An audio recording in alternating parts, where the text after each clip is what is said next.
Well, hello, good people. Mark Holmes here, and as always, I want to say thank you all for watching, commenting, subscribing, and being part of the Joe Boo Sports Report. Without you guys, as well as you ladies, you know that this literally does not work. I hope everybody's having a great day.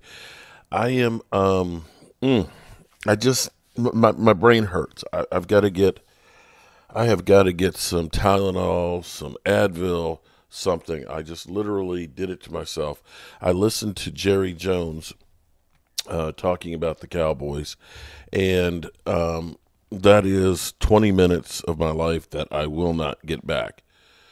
One thing of note that I have to answer, at least from this.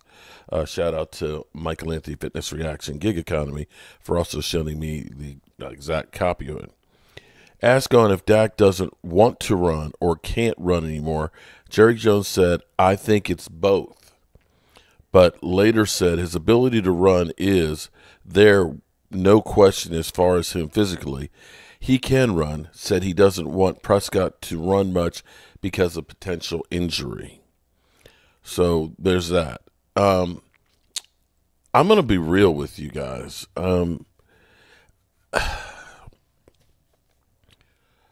We always have the focus. We have the focus, of course, on Dak Prescott because he got the contract, and rightfully so. We look at that and we say that's the reason why we can't move forward. You know, that contract is a terrible contract. But and maybe that is the case. Maybe that is the case. But the reality is I honestly at the moment can't look and say there's any money that the Joneses have done recently that's been well spent. Terrence Steele. You think about Terrence Steele getting his contract with the ACL.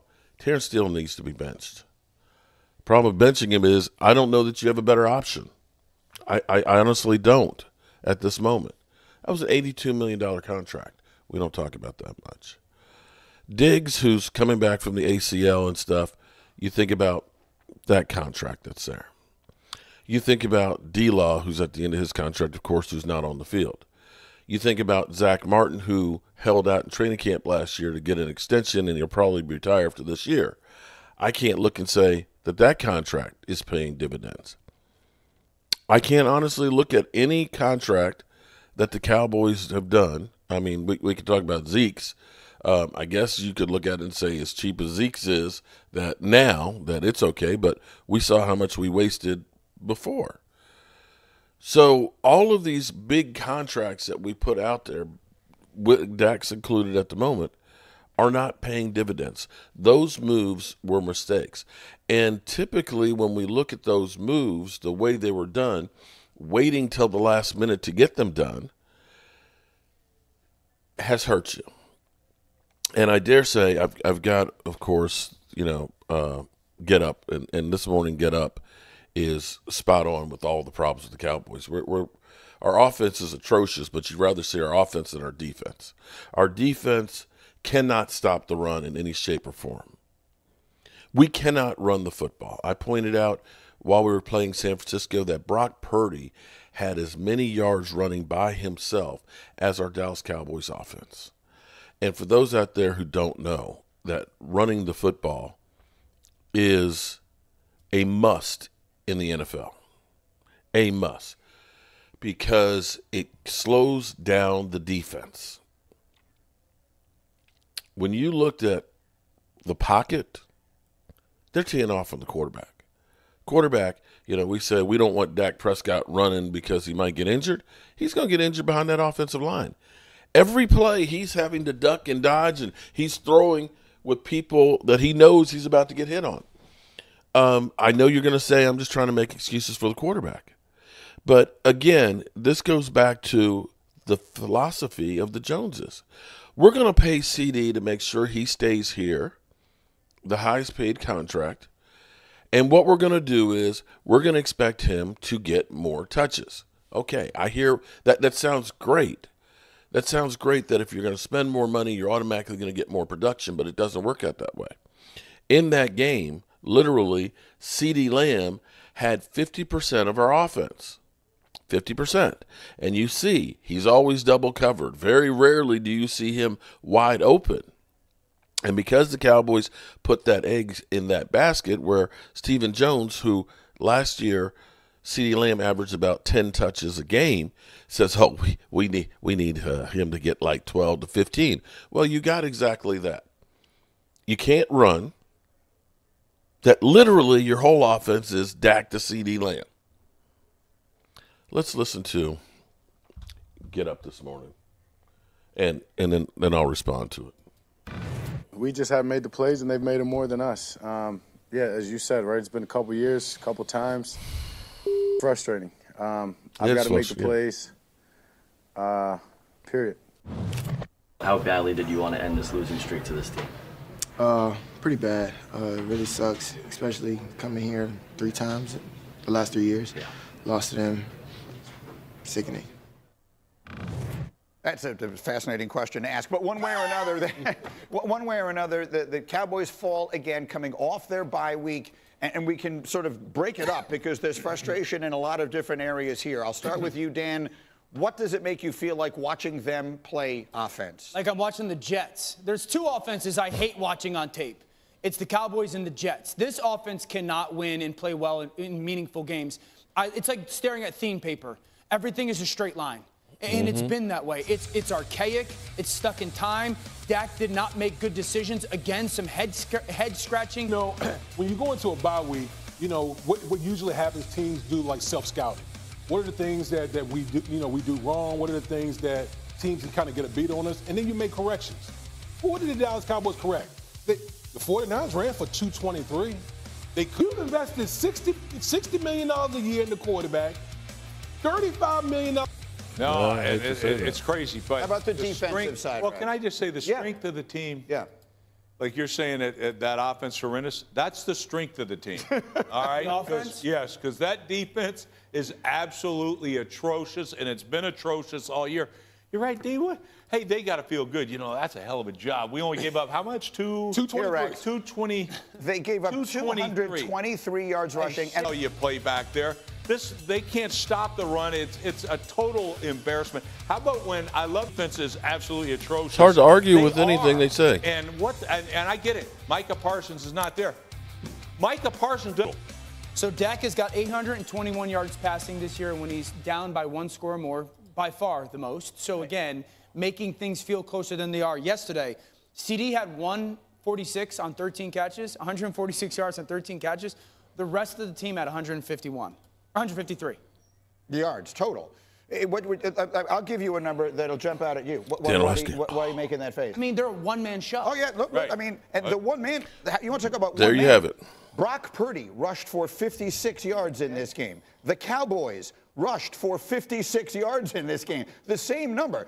They rushed 19 times for 56 yards in the game. Brock Purdy rushed for 56. The 49ers rushed for 223 yards in this game. The Cowboys are dominated at both sides of the line of scrimmage.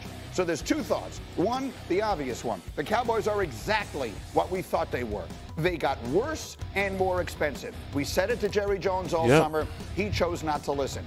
Now, last week, Jerry Jones said the criticism of the play calling and all that kind of stuff, there's some of that there. It sounds to me like you're agreeing with that. Like, I have all season. You have to. Watch, I'm not making this up. Think of theme paper, and it's just lines. That's what their offense looks like. Everything is in a theme paper, like a notebook that you're talking about, right here. Lined paper. Okay, just lined paper. I've never heard it called that, but okay, just like lined paper. But it's just straight lines. Okay. It's everybody's route is a straight line. The run game, straight line. There's very little deception. Doing it. Is it because they can't? I mean, at the end of the day, when you see they're getting blown off the line of scrimmage like the play that Rex just showed. Yeah. I'm not qualified to speak on that. I don't know if it's a lack of effort. It looks to me like they're just not good enough or big enough to do it. Well, running the football is an attitude. It's a mentality. Some people have it, some teams have it, some teams don't. And it takes everyone. It takes all 11 guys, wide receivers, offensive linemen, everyone. It takes everybody for you. Just want to line up. Right. You see, the Cowboys, here's their philosophy, Greeny. Here's their philosophy. We're going to line up, and we're just going to beat you. And it doesn't work in the NFL. On both sides of the ball. That's what we used to do in the 90s. They can't do it. You know what my biggest complaint is, coaches? That after a game, sit there and say, we just have to execute better. That drives me nuts. When you don't do anything to give your guys an advantage in execution. We are back on Get Up. Jets and Patriots in New England. Yes. It's hard to disagree at all with any of those statements that have just been made. You can't. There's nothing that you can look at and say, okay, we can build around that. I mean, you've got Dak to CD, but everybody in the stadium knows, just follow CD Lamb. Just follow CD Lamb. That's where the ball's going to go 50% of the time. And you can't win with just one target. We have 1 week. 1 week. That's it. 1 week from today is the trade deadline. I doubt the Cowboys do anything. I don't know if this was, the plan that they thought that we were going to be good because, we're young, we believe in our own talent, and, Dak and CD are going to be able to light everything up, and we're just going to be great. Or if the plan was, we're just going to get rid of Mike McCarthy, we're going to pay him for this year because we're too cheap to have to pay him for not being here, and we're going to tank so that way the new coach will get high draft pick. I don't know. I don't know what it is. But either it's incompetence or it's a plan that we're trying to just restart the clock. Whatever it is, it sucks for us fans that we're sitting here trying to root for this team and are literally sold a crock of shit.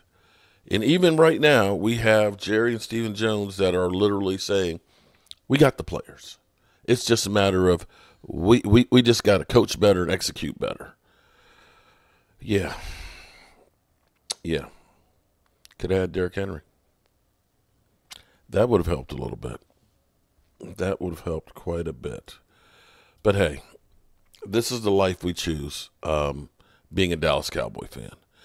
On a brighter note, I have to say, shout out to we are doing a brick walkway here at the Red Brick House. We got honored last night. We got a proclamation from the city. Thanking us for the restoration of the house. And we're working on our brick walkway. And some of you guys, your bricks that have been engraved that are going to go on the walkway, love one another, please. That's the perfect message. Larry Woods has ordered a couple of them. Larry Woods, live, laugh, and love. Well, and here's like Randy and Debbie Massey from El Paso. How about them Cowboys? Yeah, I appreciate all of y'all. We're working on getting this house registered as a historic landmark, and because of you guys helping with this, we are able to help pay the fees and stuff on it, and you will be part of it as well. Kind of like being part of the Dallas Cowboys as a life sentence. I'm Mark Holmes. I appreciate you guys, and at least we got nowhere to go but up. Have a great day. Bye.